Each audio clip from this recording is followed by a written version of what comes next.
Okay, आज देखेंगे financial functions. ठीक है। फाइनेंशियल फंक्शंस में बेसिकली क्या है कि फाइनेंस से रिलेटेड अगर आपको कोई भी कैलकुलेशन करनी हो उसमें फाइनेंशियल फंक्शन आ जाते हैं। वो जो आपके एफ वी हो गया फंक्शन, फ्यूचर वैल्यू, ठीक है, P V present value, and पर नंबर ऑफ पीरियड्स, और इस तरह से अलग अलग फंक्शन हमारे पास आ जाता है। ठीक है, तो एक एक करके देखते हैं। फॉर एग्जाम्पल अभी मेरे पास ये डेटा सेट है जिसमें हमारे पास employ and then monthly income, then annual rate. एक सेकंड, सर आपकी स्क्रीन विजिबल नहीं है। मैं कर रहा हूँ, भूल गया था।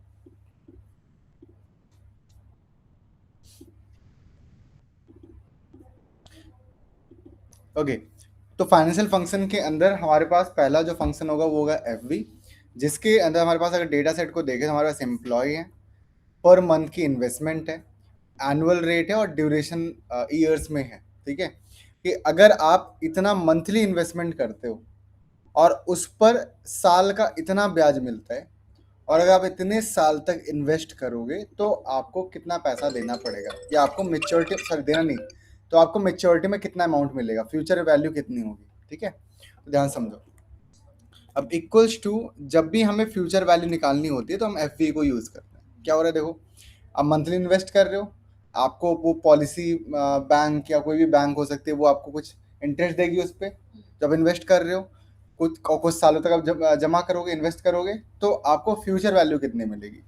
तो इसका जो फंक्शन है equals to F V rate N पर और पी एम टी, ये इसका एक सिंटेक्स है। रेट का मतलब है कि आपका इंटरेस्ट रेट कितना मिलेगा, फिर एन पर मतलब कितने नंबर ऑफ पीरियड्स के लिए आप इन्वेस्ट करोगे, और पीएमटी मतलब आपकी मंथली इंस्टॉलमेंट कितनी है। अब ध्यान रहे, ये मंथली इंस्टॉलमेंट भी हो सकती है, आपकी क्वार्टरली भी हो सकती है, वीकली, जैसा रखना है वैसा हो। बस एक चीज़ का ध्यान रखना है कि तीनों को सेम पेस में लाना है।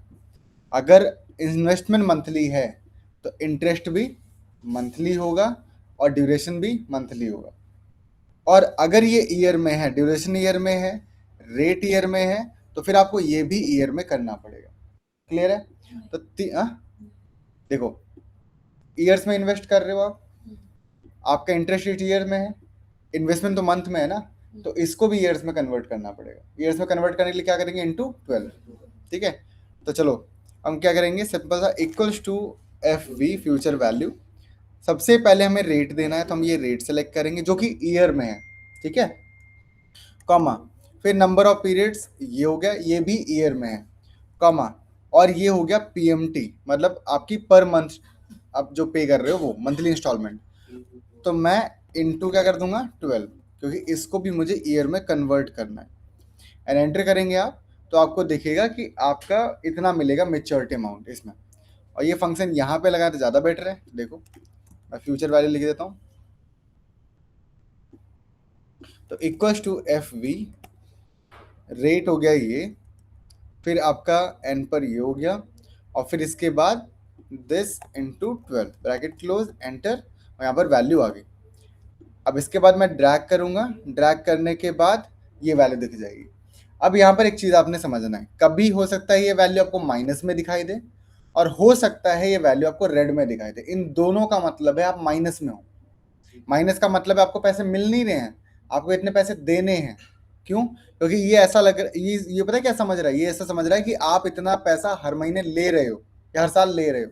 तो हम क्या करेंगे, जब भी आपके पॉकेट से पैसा जाएगा आपको करना है माइनस में। ये देखो, ये वाली वैल्यू माइनस में। तो बस इतना समझना है, अगर आप इन्वेस्ट कर रहे हो तो वैल्यू माइनस में दोगे, और अगर आप वैल्यू ले रहे हो, पैसे ले रहे हो, तो वो आपका जाएगा प्लस में। ठीक है,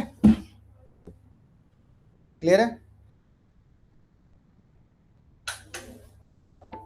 अब देखो, जैसे मैं एंटर करूंगा और ड्रैग करूंगा,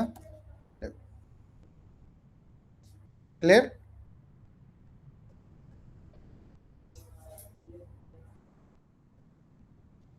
नेक्स्ट देखते हैं।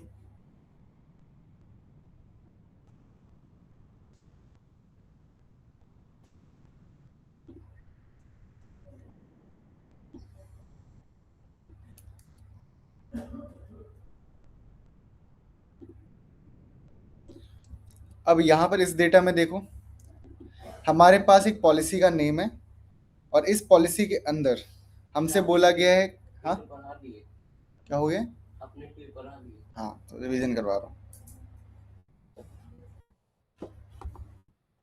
तो हमारे पास है पॉलिसी नेम, यहाँ पर पता चल रहा था, अब मैंने पढ़ा दिया है, ये वाला आ गया है।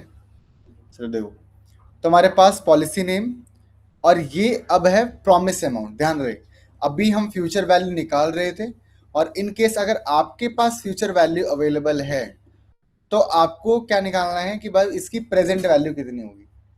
ठीक है, मतलब इस पॉलिसी में आपको इतने रुपए मिलने वाले हैं, किसी में 10 लाख मिलने वाले, 5 लाख मिलने वाले, 20 लाख मिलने वाले, 10 लाख मिलने वाले, और इतने ईयर्स तक आपको वेट करना होगा, और इन्फ्लेशन रेट इतने परसेंट का रहेगा हर साल। इन्फ्लेशन रेट का मतलब महंगाई दर। ठीक है, तो अब ये हमें जानना है कि अगर ये रुपए मिलने वाले हैं तो इस महंगाई के हिसाब से 10 साल बाद जो 10 लाख मिलेंगे उसकी आज की कितनी वैल्यू है। ठीक है, 5 साल बाद जो 5 लाख मिलेंगे उसकी आज के हिसाब से कितनी वैल्यू है, 20 साल बाद जो 20 लाख मिलेंगे उसकी आज के हिसाब से कितनी वैल्यू है। ठीक है, तो ऐसे केस में कौन सा फंक्शन यूज करेंगे। अच्छा, अब यहाँ पर लास्ट टाइम ना थोड़ा ये कंफ्यूजन हो गई थी आप लोगों को कि सर क्या है ये। आप ऐसे समझो इन्फ्लेशन रेट क्या होता है, फिर से मैं बता देता हूँ। मान लो कि मैं कोई मैं कोई मोबाइल लेने गया, या मैं एक चेयर लेने गया, ठीक है, और वो चेयर 2026 में मिल रही है 2500 रुपए की। ठीक है, मैं करेंसी में लिखता हूँ, 2026 में कितनी मिल रही है, 2500 रुपए की। अब सामने वाला ये बोल रहा है कि सर आप एक काम करो, आप आराम से ना 2500 रुपए खरीदो मत, 2500 की चेयर मत खरीदो, आप 2500 रुपये इन्वेस्ट करो। आप देख रहे हो, देखोगे काफ़ी लोग यूट्यूब पे जाके वो बोलते हैं कि आप इतना खरीदो मत, आप इन्वेस्ट करो उसको। और आप चलो आज इन्वेस्ट कर रहे हो और 2500, और उसने बोला कि सर आप 5 साल तक वेट करो, 5 ईयर्स तक आप क्या करो, वेट करो, और ये जो है हम जो 2500 आपने इन्वेस्ट करे थे ये हम आपको 5500 करके देंगे। क्लियर है, तो आप ये बोलोगे सर कि बढ़िया है, हमें तो पैसा डबल से ज़्यादा मिल रहा है। ठीक है, अभी अमाउंट छोटा लग सकता है, अगर यही 25 लाख से 55 लाख मिल रहे होते आप वेट करते। ठीक है, बात एक ही है, ये 2500 की चेयर आपने नहीं खरीदी 2026 में, आपसे बोला गया कि एक काम करो सर 2500 मुझे मेरे पास इन्वेस्ट कर दो, 5 साल बाद आप वेट करना, और 5 साल बाद मैं आपको 5500 रुपये दूंगा। अब आपको ये समझना है, ये जो 2031 है ना, 5 साल बाद जो ये चेयर है वो कितने की मिलेगी। जो चेयर 2500 की मिल रही थी वही चेयर 5 साल बाद कितने की मिल रही है। हो सकता है ये 3000 की मिले, हो सकता है या 500 की मिले, और हो सकता है यही चेयर 6000 की मिले।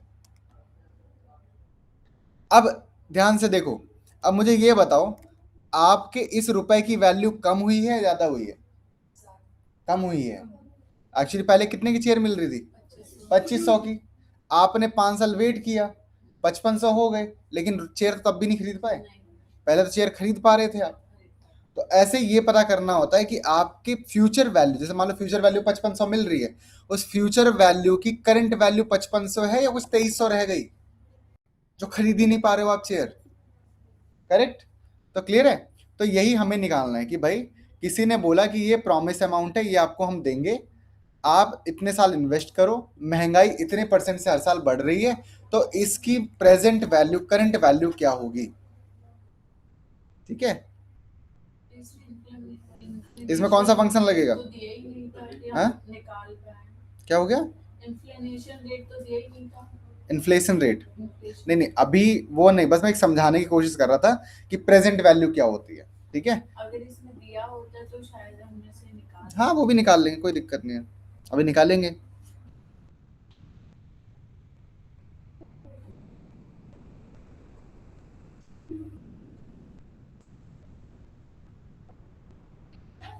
ठीक है, इसमें बताओ कौन सा फंक्शन लगेगा, कंट्रोल।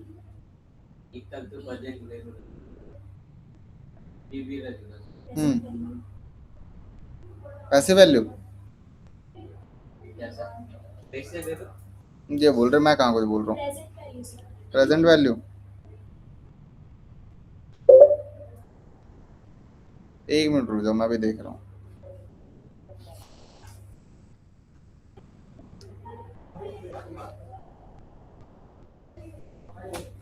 ओके, इसमें हमारे पास चैट कहाँ से दिखती है, ये रही। गुड मॉर्निंग सर, ब्रैकेट कितने ओपन होंगे और कितने क्लोज होंगे ये बता देना प्लीज जब फॉर्म होगा। हाँ जी, ठीक है ठीक है, चलो ओके। तो अब यहाँ पर हम लगाएंगे इक्वल्स टू पीवी, और पीवी लगने के बाद हमारे पास क्या मांग रहा है यहाँ पे, रेट। तो अब ध्यान दो, सबसे पहले सिंटेक्स देख लेते हैं। मैं यहाँ पर सिंटेक्स लिख देता हूँ, इक्वल्स टू पीवी। सबसे पहले हम यहाँ पर देंगे रेट, और रेट मतलब कौन सा रेट, रेट हमारे पास यानी ईयर्स टू वेट, ये वाला रेट, कितने साल, मतलब सॉरी इन्फ्लेशन रेट, ठीक है, हाँ गलती से इन्फ्लेशन रेट। फिर इसके बाद एन पर, एन पर मतलब नंबर ऑफ पीरियड्स, कितने साल तक आपको वेट करना पड़ेगा वो, और फिर इसके बाद फ्यूचर वैल्यू, ठीक है। अब इसमें देखते हैं, तो मैंने लगाया equal to P V present value, number of periods ये रहा जो कि ईयर्स में है। फिर इसके बाद, सॉरी मैं क्या बोल रहा हूँ, क्या लिख रहा हूँ, इक्वल टू पी वी, ठीक है, रेट ये है जो कि ईयर्स में है, कॉमा एन पर नंबर ऑफ पीरियड्स क्या होंगे हमारे 10, कॉमा और आपका फ्यूचर वैल्यू में निकालना है ना। अब ध्यान से देखो, यहाँ पर आपसे पीएमटी मांग रहा है, पेमेंट मांग रहा है, तो पेमेंट तो हम दे नहीं रहे, तो हम क्या करेंगे, 0 कर देंगे और फ्यूचर वैल्यू कर देंगे ये 10 लाख, मैं लिख दूंगा अभी। तो ये हो गया हमारा रेट। देन इसके बाद हमारे पास एन पर नंबर ऑफ पीरियड्स, और फिर इसके बाद हम पेमेंट कितनी करें, इंस्टॉलमेंट वगैरह कितनी दे रहे हैं, 0, और आपका प्रॉमिस अमाउंट जो फ्यूचर वैल्यू है वो हो गया ये वाला, एंटर करेंगे और देखो, हाँ अभी बताओ, कॉमा और यहाँ पे आपका पीएमटी, और ये है एफ वी। अब देखो लगा देंगे, पीएमटी लगा देंगे कौन से, तो फिर वो कैलकुलेट करेगा कि आप 5,000 रुपये महीने साल में जमा कर रहे हो, और एक्स्ट्रा कर लो, कोई दिक्कत नहीं, अभी ये करते हैं। तो देखो अब ध्यान से, यहाँ पर हमारे पास 10 लाख मिलने वाले 10 साल तक, और उस 10 साल पहले आज की वैल्यू उसकी है 5,58,000। जो 5 साल बाद आपको 5 लाख मिलने वाले उसकी वैल्यू है 3,56,000। 20 साल बाद जो 20 लाख मिलने वाले उसकी वैल्यू है 7,53,000। इस तरह से वैल्यू निकल के आ गई, ठीक है। नेक्स्ट देखते हैं, लेकिन हमें ये नहीं पता ना कि हम आज कितना जमा, आज हम कितना अमाउंट दे रहे हैं मंथली, तब उसका नहीं नहीं नहीं, ये है सिंगल टाइम कितना इन्वेस्ट कर दिया आपने, एफडी सुनिए, हाँ एफडी में आप सिंगल टाइम डिपॉजिट करते हो ना, और उसके बाद आपको कितना मिलता है वो है। अब कोई आपसे ये बोले कि 5 लाख रुपए जमा करो, 10 साल बाद हम आपको 10 लाख दे देंगे, तो आपने तो बस 58,000 ही कमाए 10 साल में, क्योंकि 10 साल बाद उसी 10 लाख की वैल्यू कितनी है, 5 लाख है, 5,58,000 इस इन्फ्लेशन रेट के हिसाब से। अगर ये इन्फ्लेशन रेट 6 की बजाय अगर 8 हो गया तो आप माइनस में चले गए, ठीक है। तो ये हमें समझना है। ओके, नेक्स्ट हमारे पास देखते हैं, हमारे पास एक कस्टमर, आपने लोन ले लिया, ये कस्टमर्स हैं और आपने इनको लोन प्रोवाइड करा हुआ है, ठीक है, और इनकी मैक्सिमम ईएमआई कैपेसिटी इतनी है। अब ध्यान दें, क्योंकि पॉकेट से जा रहा है इसलिए हमने यहाँ पर माइनस में दिया हुआ है, ठीक है। नहीं होता तो मुझे मैनुअली माइनस में लिखना पड़ता, और इस पे इतना इंटरेस्ट लग रहा है एनुअली, ठीक है। तो इतना लोन लिया, इतनी पर मंथ ईएमआई जाएगी इनकी, और इतना इंटरेस्ट लग रहा है। अब आपको ये जानना है कि ये कितने टाइम में पे कर देंगे, यानी हमें क्या कैलकुलेट करना है, एन पर। पहले हमने क्या निकाला कि भाई हम मंथली इन्वेस्ट कर रहे हैं, फ्यूचर में कितना मिलेगा। हमने कहा हमारे पास फ्यूचर वैल्यू है, महंगाई के हिसाब से आज की कितनी वैल्यू है, और फिर हम कह रहे हैं कि हमने लोन ले लिया, इंटरेस्ट भी पता है, पर मंथ भी पता है, अब हमें कितना टाइम लगेगा उसको पे करने में, ये जानना है। ये ऐसे भी हो सकता है कि आपके पास कोई टारगेट अचीव करना है, और उस टारगेट अचीव करने में आपको कितने एफर्ट्स मारने पड़ेंगे, ठीक है। तो वो उसमें भी आप कैलकुलेशन कर सकते हैं। मान लो कि आपने ये बोला कि सर मुझे ना कोई घर खरीदना है, ठीक है। अब उस घर की कीमत हो गई मान लो आपके हिसाब से, अभी के हिसाब से 50 लाख, ठीक है, ये 50 लाख। आप कह रहे हो कि मैं महीने में जो है 25,000 दे सकता हूँ, तो महीने के 25,000 हो गए। लेकिन अभी आप क्या, अभी तो आप नहीं खरीद सकते क्योंकि आपकी पॉकेट अलाउ नहीं कर रही। तो अब आप कह रहे हो कि मुझे ना ये 2-3 साल में खरीदना है, तो अब आप 2-3 साल में महंगाई के हिसाब से आप बोलोगे सर 8% का इन्फ्लेशन रेट बढ़ रहा है, 8% का 0.08। तो अब आपको यहाँ पे जानना है कि कितना टाइम लग जाएगा उस घर को खरीदने में, ठीक है। तो अब ये भी कैलकुलेट यहाँ पे कर सकते हो। बाय द वे, तो हमारे पास एक लोन अमाउंट लिया हुआ है, मैक्सिमम EMI कैपेसिटी और इंटरेस्ट रेट है, तीनों को सेम पेस में लाना है। तो क्या करना पड़ेगा यहाँ पर, क्योंकि ये इंटरेस्ट है, ये मंथ सॉरी EMI जो है वो मंथली है, तो इंटरेस्ट भी किस में जाएगा, मंथ में, यानी कि डिवाइड बाय 12। तो देखो सिंटेक्स इक्वल्स टू n पर सबसे पहले rate, then PMT, then PV, ठीक है। देखो इक्वल्स टू n पर रेट हमारा कितना है 0.09, लेकिन हमें किस में कैलकुलेट करना है, डिवाइड बाय 12, मंथ में, है ना। EMI मंथ में जा रही है तो ये भी मंथ में जाएगा, और या तो इसको ईयर में कर दो, ठीक है। कॉमा हमने लिया ये पेमेंट का, कॉमा और फिर इसके बाद ये लोन लिया हुआ है आपने, bracket close and hit enter, और यहाँ पर आउटपुट आ गया 38 months, 58 months, 28 months, 98 months approx, ठीक है। तो ये इस तरह से हम नंबर ऑफ पीरियड्स निकाल लेते हैं। आप लोग लिख लो जिनको लिखना है। फ्यूचर वैल्यू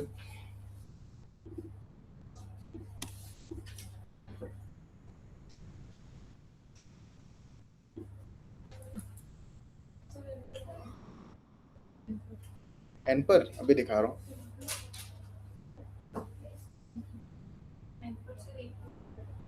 यहाँ पर एक काम करता हूँ, ये ऐसे लिख देता हूँ इक्वल्स टू FV, फिर इसमें हमारे पास जो रेट है वो रेट हम क्या सेलेक्ट करेंगे, एनुअल रेट, इस तरह से लिख देता हूँ। इसके बाद आप एन पर में क्या सेलेक्ट करोगे, duration of years, duration years, और फिर मंथली इन्वेस्टमेंट आपने देनी है माइनस में ना, तो यहाँ पर करेंगे माइनस में मंथली इन्वेस्टमेंट इनटू 12, ये लिख दिया, ठीक है।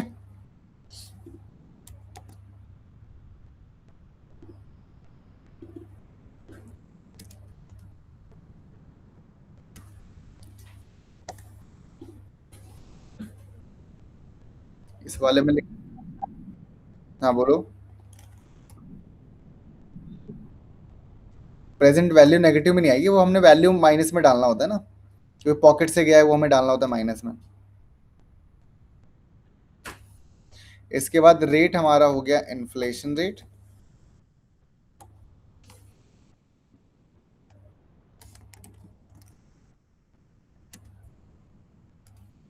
फिर इसके बाद एन पर हो गया ईयर्स टू वेट, और फिर हमारा हो गया PMT 0, बिकॉज ये PMT आपको माइनस में जाना है तो वैसे PMT 0 कर देते हैं, और इसके बाद फ्यूचर वैल्यू हमारा हो गया promise amount.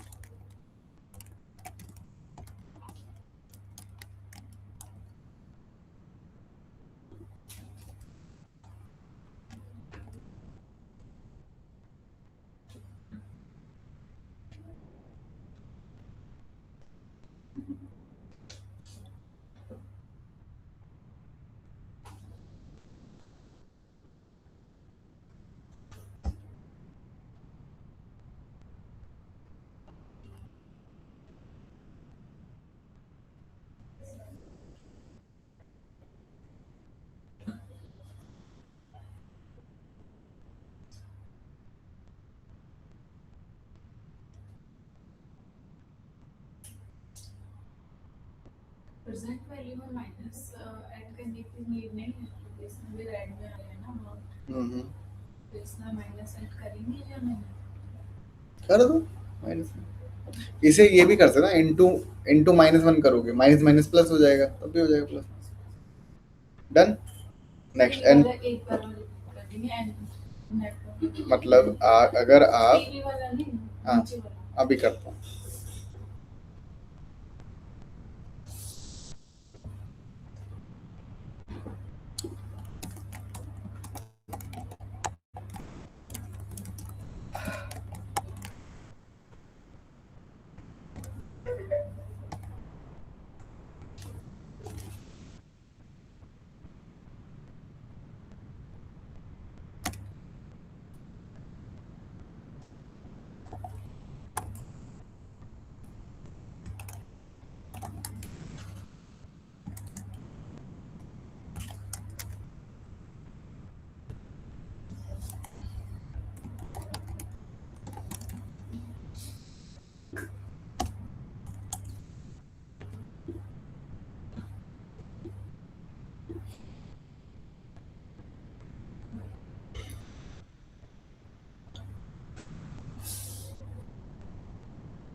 was so good.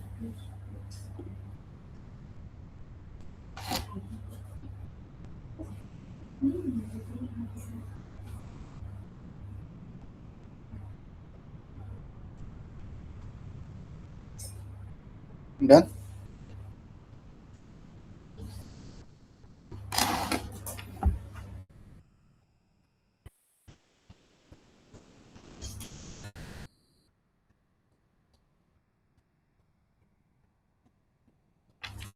ठीक है, नेक्स्ट हो गया। देखो एन पर जो बोल रहे हो ना वो इस तरह से इक्वल टू एन पर ये आपका इंटरेस्ट रेट लग रहा है, ठीक है, जो कि एनुअली है। फिर पेमेंट आपकी मंथ में है तो इसे भी हमें इंटू 12 करना पड़ेगा, या तो इसको मंथ में ले आओ या तो इसको ईयर में ले आओ, ठीक है, कॉमा और ये आपका लोन। तो सॉरी मैंने ईयर में कर दिया ना, तो 3 इयर्स दिखा दी उसने। तो इक्वल टू एन पर एंड इसके बाद ये rate in divide by 12 month में हो गया, ये मंथ हो गया एंड ये 38 मंथ्स आ गया, ठीक है।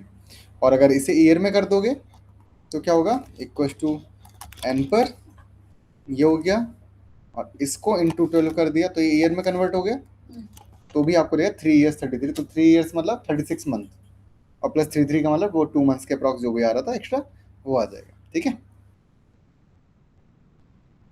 तो अगर हम पर मंथ उसमें लगाएंगे पीएमटी में इनटू 212 तो गलत तो नहीं होगा आंसर? नहीं नहीं,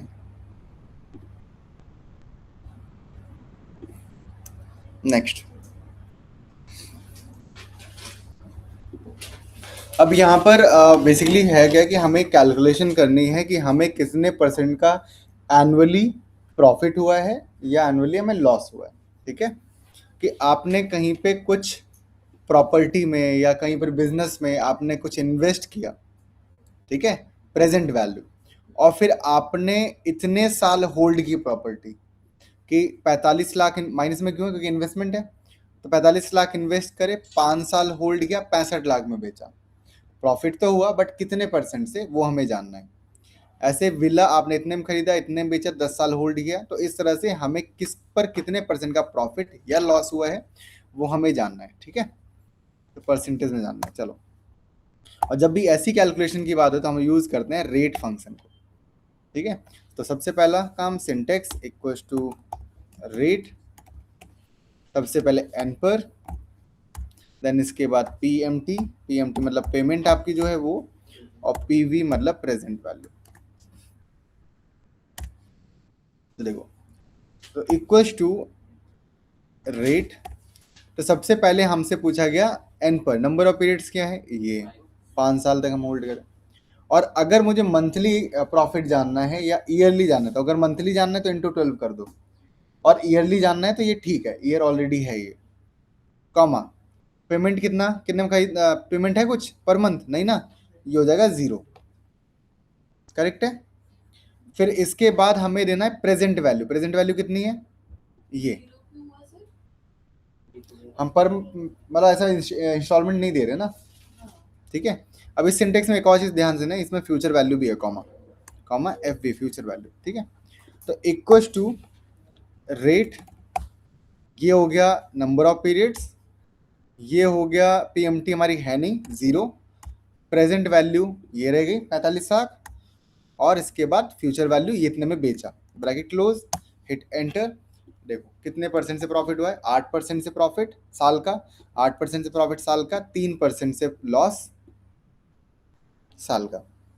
50 लाख में खरीदा था, 3 साल वेट किया, 45 लाख को बेचा, 3% से लॉस हुआ आपका साल का, और इधर, ठीक है, रेट लिखो।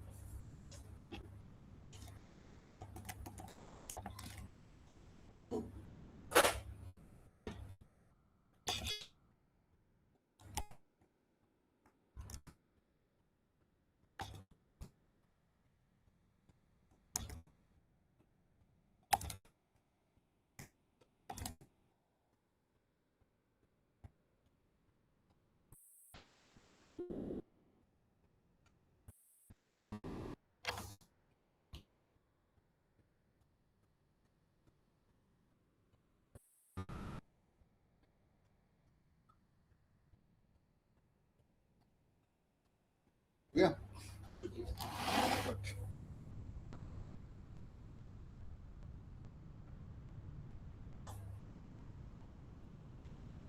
डन।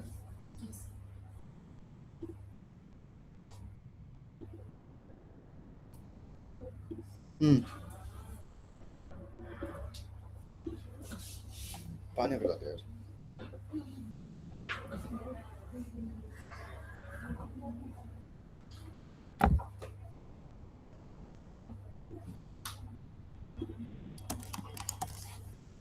अच्छा, इतनी देर से हम सारी कैलकुलेशन करने, एक चीज छूट गई हमारी, पीएमटी। हमने क्या क्या देख लिया? हमने एफवी फ्यूचर वैल्यू भी देख ली, हमने पीवी प्रेजेंट वैल्यू भी देख ली, हमने एन पर भी देख लिया, और हाँ, तो अब पीएमटी के अंदर ये सारे सिंटेक्स आते हैं। पीएमटी के अंदर सबसे पहले हमसे पूछा जाता है इक्वल्स टू पेमेंट, सबसे पहले रेट बताओ, एन पर बताओ, पीवी बताओ, ठीक है, और फिर फ्यूचर वैल्यू अगर अवेलेबल है तो वो बता दो। तो अब देखो सेम, अब यहाँ पर क्या हुआ कि हमने कोई फ्यूचर वैल्यू पता दी, हमने प्रेजेंट वैल्यू पता कर ली कि 10 लाख मिलने वाले हैं, उसकी आज के टाइम पे कितनी value, use present value PV. अगर हम मंथली इन्वेस्टमेंट इतना करते हैं तो इतने ब्याज के साथ फ्यूचर में कितना मिलेगा, मेच्योरिटी अमाउंट कितना होगा, एफवी हमारी फ्यूचर वैल्यू। इसका अगर हमने लोन ले लिया, इतने परसेंट का ब्याज लग रहा है, तो कितना टाइम लग जाएगा उसको पे करने में, हमने यूज किया एन पर। हमने इन्वेस्ट किया था, हमारे फ्यूचर में कुछ पैसा मिलने वाला है, तो हमें कितने का प्रॉफिट है, कितने लॉस हुआ, हमने यूज किया रेट। इन सब में एक चीज हमारी गायब है कि कितना टाइम लगेगा, हमने वो भी निकाल लिया, फ्यूचर में कितना मिलेगा वो भी निकाल लिया, हमारी फ्यूचर वैल्यू की करंट वैल्यू क्या ये भी निकाल लिया, और रेट भी निकाल लिया। लेकिन हमने अभी तक ये नहीं निकाला कि कितने टाइम में हमें कितना पैसा पे करना पड़ेगा, मतलब आपकी मंथली इंस्टॉलमेंट क्या होगी, वो अमाउंट निकाला, मंथ निकाल लिए हैं, मतलब मंथ में पे कितना करना पड़ेगा वो नहीं निकाला, और वही है पीएमटी। ठीक है, पीएमटी मतलब पेमेंट। तो एग्जाम्पल के लिए अभी यहाँ पर हम एक घर खरीद रहे हैं, जो घर 50 लाख का है, जाहिर सी बात है गुड़गांव में नहीं मिलने वाला, गुड़गांव से अब बाहर मिल जाएगा, वो भी फ्लैट। ठीक है, कितने आरके में मिलेगा शायद, है ना, 50 लाख में तो आरके में ही मिलेगा, मिल जाएगा, ठीक ठीक। कहाँ, गुड़गांव बाहर मिलेगा ना, गुड़गांव मिल जाएगा फ्लैट। कौन सा ईडब्ल्यूएस क्या होता है?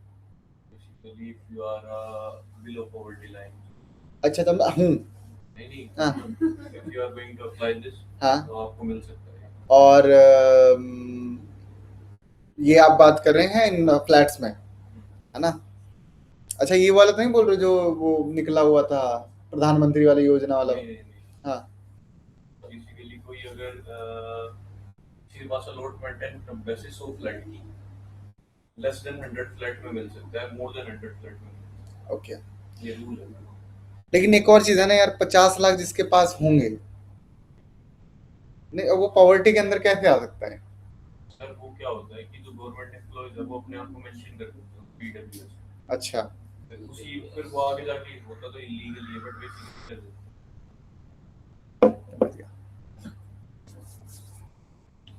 ओके। देखो भैया, ये भी करते होंगे कि पहले वो एक्स अमाउंट में खरीद के फिर रीसेल कर देते होंगे। जैसे आप हो, आपने मेरे नाम से खरीदी, हाँ, या तो मैं कोई एससी एसटी से बिलोंग कर रहा हूँ, हाँ, या मैं ईडब्ल्यूएस से, बाद में 2 साल बाद मैंने आपको सेल कर दी। हाँ, ये धांधली चल रही है, बहुत लूट मची है भाई दुनिया में, हम ही लोग पीछे रह गए।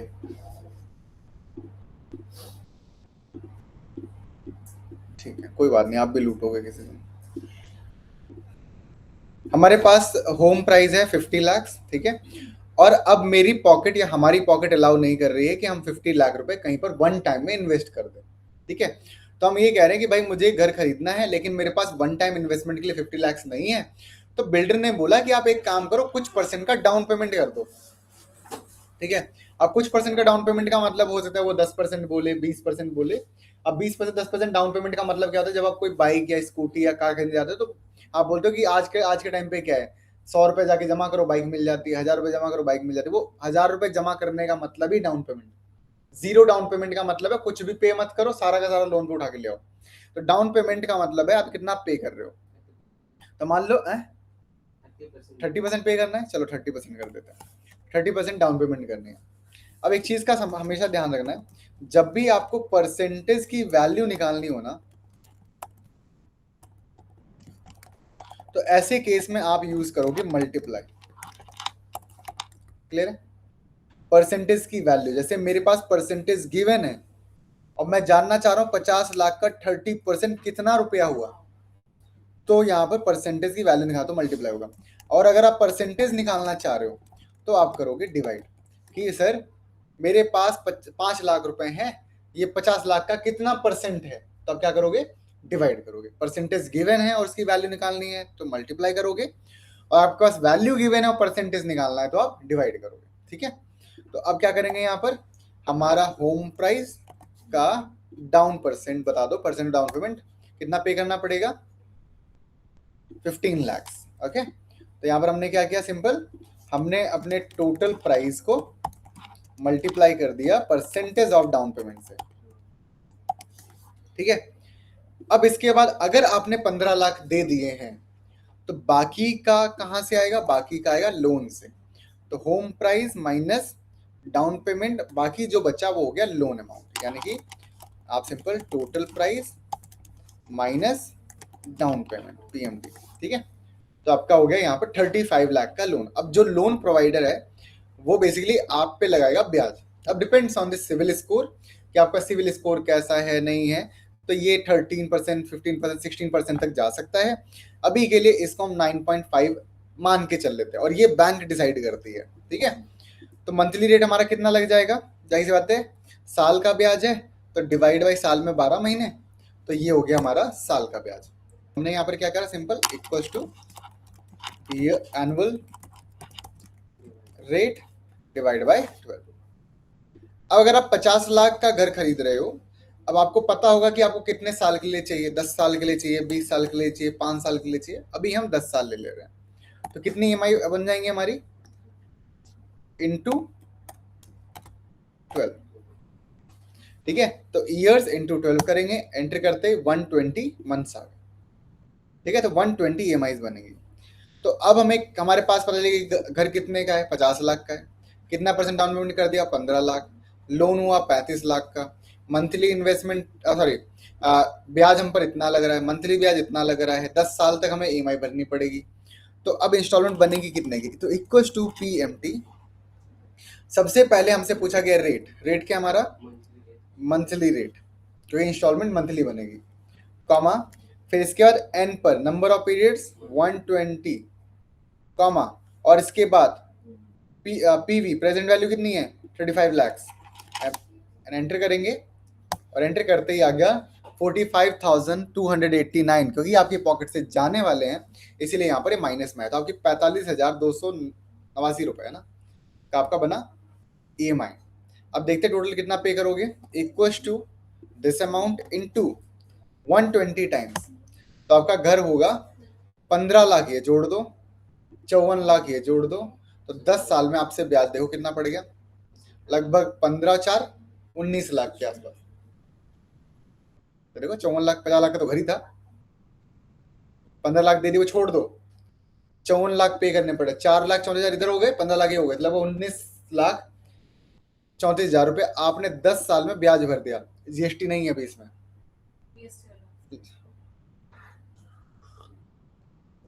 जीएसटी अलग से, फाइल चार्ज अलग से, प्रोसेसिंग फीस अलग से, वो भी जोड़ लेना, तो मोटा मोटा 20 लाख मान लो। हाँ जी है, आप अपने एनुअल रेट को डिवाइड बाय 12 कर दो, मंथली रेट आ जाएगा। चलो लिखो, क्लियर है, चलो लिखो गाइस, इक्वल टू पीएमटी, सबसे पहले मंथली रेट सेलेक्ट करा हमने, फिर इसके बाद हमने मंथ सेलेक्ट किए, और फिर हमने लोन अमाउंट सेलेक्ट किया।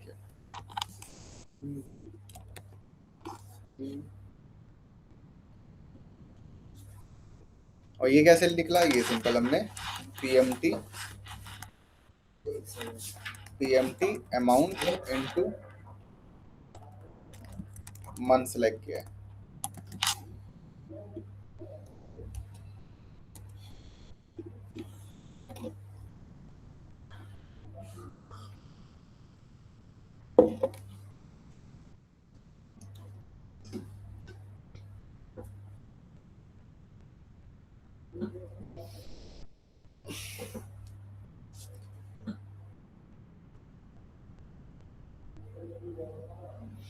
क्वेश्चन दिए थे, कितने सॉल्व हुए?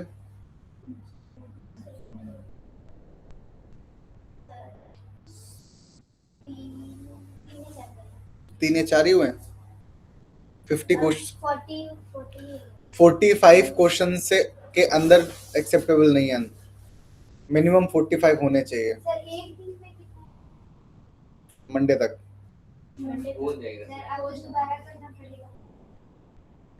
और बिना चैट जीपीटी, बिना किसी की हेल्प से, खुद का लॉजिक लगा के। सर मुझे वो समझा दीजिए, कोई पेपर के मैंने भेजा है सर आपको आंसर भेजा है? मतलब हाँ कैसे बनाना है ठीक। मतलब समझा दीजिए।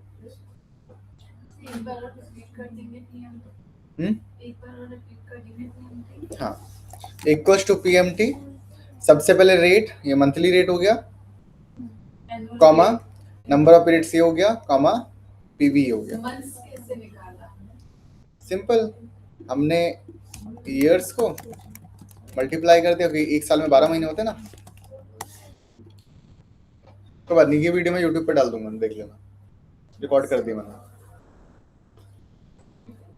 लास्ट वाली भी रिकॉर्ड कर दी थी मैंने, एक्स लुकअप वो भी पड़ी है, सर आप कह रहे थे वीलुकअप डाल में दी। बहुत सारा बताऊंगा कि और कैसे होगा होगा होगा, don't worry don't worry don't worry, अभी खत्म नहीं हुआ है।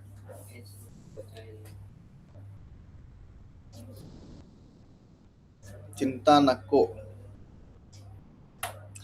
अगली क्लास होगी हमारी चार्ट्स के ऊपर। चार्ट्स, हाँ एक्स लुकअप तो हो गया, एक्स लुकअप कंप्लीट हो गया, एक्स लुकअप कंप्लीट हो गया। देखना एक बार, रिकॉर्डेड डाल दिया, बाकी अगर कोई डाउट है मैं करवा दूंगा, रिवीजन करवा दूंगा। नहीं, अभी H lookup, index match, indirect, डिगेट, ये नहीं हुआ। अभी अगला टॉपिक हमारा चार्ट्स है। किसने बोला खत्म हो गया है? नहीं नहीं, वो तो मैं बोलता रहता हूँ, वो मैं बोला था ट्राई करूंगा कि हो जाए, लेकिन नहीं होगा।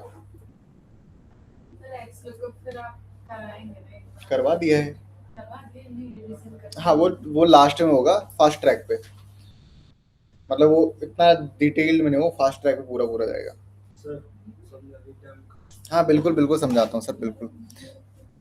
हमारे पास एक सेकंड रुक जाओ।